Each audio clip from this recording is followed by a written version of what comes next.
Bonsoir à tous, merci de regarder l'essentiel sur France 24. Le Canada vote ce lundi pour des élections législatives anticipées.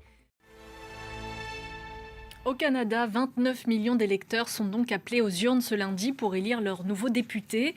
Un scrutin qui semblait acquis aux conservateurs, mais ça c'était avant le retour au pouvoir de Donald Trump et son projet de faire du Canada le 51e État américain. Depuis, ce sont les libéraux du Premier ministre Mark Carney qui ont le vent en poupe. Nathalie Audicharia.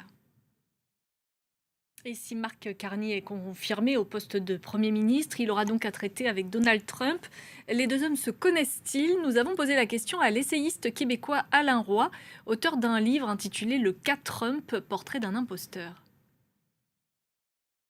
Et toujours à propos du Canada, ce drame survenu samedi soir, un homme de 30 ans a tué 11 personnes et fait des dizaines de blessés en fonçant dans la foule avec sa voiture.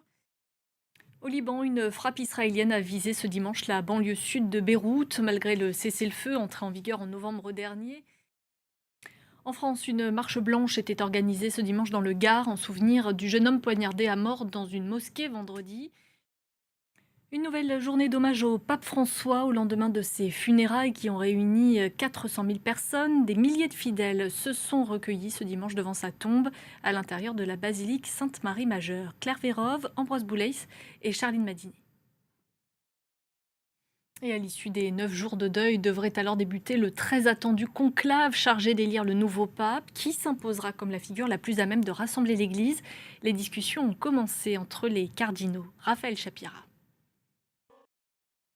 À Séoul, en Corée du Sud, c'est le festival des lanternes du Lotus, un événement qui a lieu chaque année, quelques jours avant de célébrer l'anniversaire de Bouddha. Et c'est la fin de l'essentiel. Merci à vous de votre attention. L'information continue sur France 24.